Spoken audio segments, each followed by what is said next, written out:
Con su venia, señor presidente. Señor secretario de Hacienda y Crédito Público, Luis Videragay Caso, compañeras y compañeros diputados, un tema fundamental del Estado que guarda la administración pública es el hacendario y financiero. La relevancia no es casual. La Hacienda es un instrumento de política pública con el cual se pueden enfrentar las carencias, la pobreza, la desigualdad y la marginación. El pasado 1 de septiembre del presente año, el presidente de la República, conforme a sus obligaciones constitucionales, presentó al Congreso de la Unión su primer informe de gobierno. A inicios de esta semana se presentó el paquete económico que contiene los criterios generales de la política económica, el presupuesto de egresos de la Federación, así como algunas iniciativas con proyecto de decreto que plantean las reformas de algunas leyes tributarias. El estado de la economía nos preocupa. Por tanto, queremos sumarnos a los esfuerzos para que en conjunto y a partir de una visión incluyente podamos impulsar medidas que mejoren la calidad de vida de la población. Disentir, contrastar y opinar diferente no es una postura que deba tomarse como dañina. Por el contrario, las visiones distintas enriquecen y contribuyen a mejorar los puntos de vista. Tampoco la opinión diferente es una actitud sistemática de bloqueo. Es una posición para que se incluyan todas las opiniones de los distintos sectores, aun cuando sean minorías. Por lo anterior, formulamos las siguientes preguntas. Existen grandes subejercicios, principalmente en el primer trimestre del año. ¿Cómo podría explicarnos esta situación, señor secretario? La proyección que hizo la Secretaría sobre el crecimiento económico del país fue del 3.5% y para el segundo semestre del año dicha proyección cayó a 1.8% según sus propias estimaciones. Si confrontamos sus datos con la de expertos, algunos llegan a proyectar un cierre del 1.3% en la tasa de crecimiento. Le pregunto, ¿qué implicaciones tiene esto en términos generales y en particular en el empleo? También queremos resaltar la baja recaudación y por ello le solicito nos explique por qué su secretaría realizó una recaudación inferior a la estimada en este ejercicio fiscal. Como consecuencia de la baja recaudación, se da un mayor endeudamiento, incurriendo a un déficit. ¿Cómo explica usted la forma en que se va a fondear y cómo explica que no se logró el déficit cero? Otros tres aspectos relevantes que no podemos dejar de considerar debido a nuestra preocupación por las personas tiene que ver con lo siguiente. Dentro de sus iniciativas se encuentra la simplificación tributaria. Se reducen los artículos de la ley del ICR de 299 a 186. Sin embargo, se amplía la base de contribuyentes. Por ejemplo, ahora pagarán los prestadores de servicio de transporte público foráneos. Al respecto, quiero señalar que si para una persona con capacidad financiera, por ejemplo, las empresas, le cuesta pagar debido a la complejidad de los trámites impositivos, como lo es llenar una declaración fiscal, le pregunto, ¿ha contemplado el impacto de sus medidas tributarias sobre los trabajadores señalados? ¿Cuáles serán esos mecanismos de simplificación para el llenado de su declaración y la comprobación de sus gastos? ¿Nos podría explicar más detalladamente sobre esta situación? Ya que no sé si usted por sí solo haya podido requisitar la declaración de impuestos, porque la mayoría de las mexicanas y los mexicanos no hemos podido y nos toca contratar un contador público. Además, quiero comentarle que el Partido de la Revolución Democrática siempre ha estado a favor de que la tributación sea proporcional al ingreso. Es un acto de justicia que los que más paguen sean quienes más ganan. Al respecto, le pregunto, si consideramos que la tasa del ICR para los que ganan más de 500,000 pesos anuales va a impactar a los contribuyentes cautivos de siempre, como los médicos y los profesionistas, es decir, aquellos que en promedio ganan 40,000 pesos mensuales. ¿Por qué no proponer, señor secretario, elevar el umbral de ganancias de 500,000 a 1,000,000 de pesos para que verdaderamente paguen más los que ganan más y no solo sea la clase media quien sostenga al país? Y por último, señor secretario, sus propuestas de seguro de desempleo y de pensión universal son copias fieles de los programas políticos de política pública social que ha implementado el gobierno de izquierda perredista en el Distrito Federal.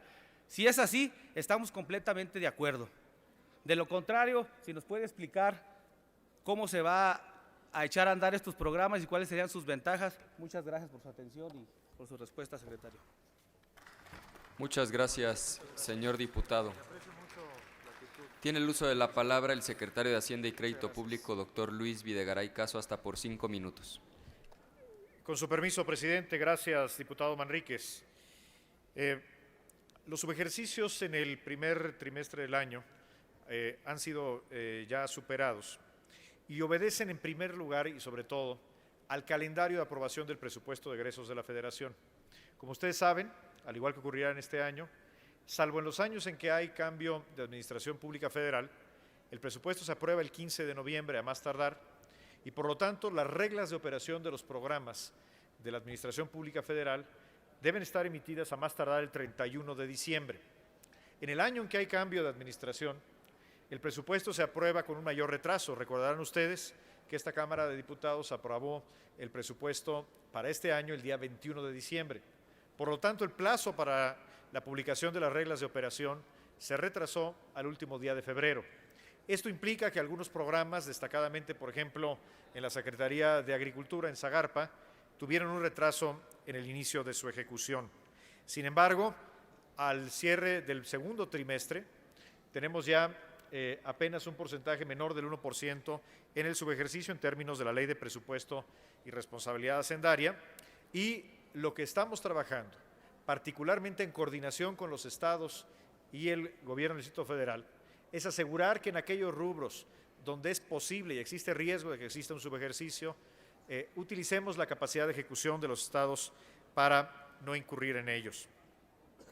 El crecimiento, señor diputado Manríquez, el crecimiento está disminuyendo en primer lugar por el entorno internacional, que es de menor crecimiento, el menor ritmo de nuestras exportaciones, que muestran una desaceleración importante desde mediados del año 2012, al igual que las remesas que afectan el consumo de los mexicanos. Este menor crecimiento económico, que será del 1.8% en lugar del 3.5% originalmente pronosticado, implica, por supuesto, que habrá una menor creación de empleos, no una pérdida de empleos, pero sí una menor creación de empleos, y por supuesto también afecta la recaudación. Estimamos que el menor crecimiento económico, incluyendo el crecimiento en el sector petrolero, tendrá un impacto de alrededor de 70,000 millones de pesos en menores ingresos. Existen dos opciones. Una es mantener la meta de déficit cero y recortar el presupuesto en 65,000 millones en lo que resta del año. O la otra, que es lo que está proponiendo el Ejecutivo Federal a esta soberanía, es establecer un déficit para el año 2013 de 0.4% que nos permita asegurar que no tenemos recortes al gasto en un momento en que requerimos del impulso del gasto público para asegurar el crecimiento. Tiene usted razón, en México es sumamente complejo pagar impuestos.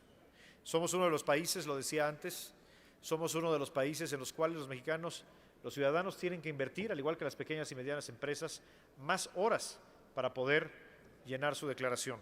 Por eso estamos proponiendo una simplificación a la ley del impuesto sobre la renta, para que pueda pagarse los impuestos las pequeñas y medianas empresas, pero también los ciudadanos que deben hacer declaración, para que lo puedan hacer con mayor simplificación.